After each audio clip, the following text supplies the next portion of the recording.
दरम्यान सैफ अली खानवरच्या हल्ल्यासंदर्भात मोठा अपडेट आहे। मुंबई पोलिसांचं पथक पश्चिम बंगालच्या नादियामध्ये आता पोहोचतंय। आरोपीनं सिम कार्ड घेतलेलं दुकान 4 वर्षांपासून बंद होतं असं कुठेतरी लक्षात येतंय। त्यामुळे आरोपीचं सिम कार्ड नक्की कुठून आलं याचा अजूनही गूढ आहे। बांगलादेशातून आल्यावरती शहजाद काही काळ पश्चिम बंगालमध्ये राहिलेला होता। नक्की हा प्रकार काय आहे, आपण अधिक माहिती घेऊया। आपले प्रतिनिधी मृत्युंजय सिंग आपल्या सोबत आहेत। मृत्युंजय, नक्की याचा अर्थ काय होतो? जे सिम कार्ड विकत घेतलं होतं ते दुकानच बंद आहे, म्हणजे याचे धागेदोरे नक्की कुठे जुळले जात आहेत? मृत्युंजय, तर सैफ अली खान च्या प्रकरणासंदर्भामध्ये आणखीन एक महत्त्वाचा अपडेट आपण जाणून घेणार आहोत। आरोपीनं सिम कार्ड घेतलेलं दुकान हे 4 वर्षांपासून बंद होतं असं कळतंय।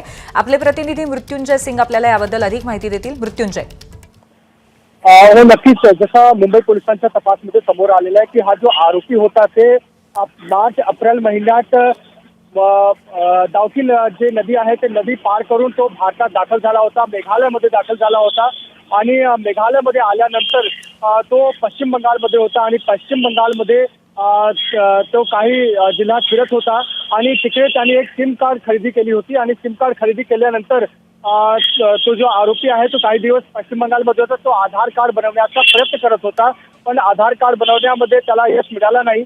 पण तो एक सिम कार्ड त्याने एक विकत घेतला होता, पण तो सिम कार्ड आहे तो सिम कार्डचा वापर करून तो मुंबईत आला होता आणि मुंबईत त्याने शॉपमध्ये काम केलं, काही हॉटेलमध्ये काम केलं। तर मुंबई पोलिसांच्या समोर अहवाल होता की हा याने जे सिम कार्ड आहे तो कुठून आणला, कुठून विकत घेतला आणि सध्या जे दुकान आहे ते तपासमध्ये समोर आले की हा दुकान 4 वर्षापासून बंद आहे। तर हा प्रश्न समोर आलाय की जे सध्या तपास आहे ते तपास पोलीस करतायत आणि पोलीसची टीम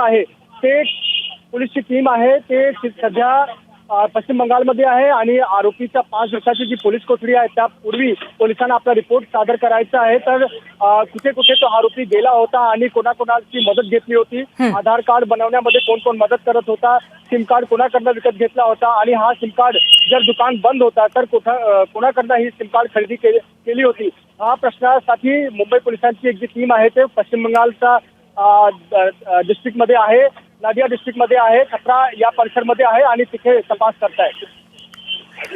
धन्यवाद मृत्युंजय आपण दिलेल्या माहितीबद्दल। तर दरम्यान शहजादनं घेतलेलं सिम कार्ड एक हुकुमोनी नावाची महिला वापरत होती असंही कळतंय। एबीपी माझा, उघडा डोळे बघा नीट।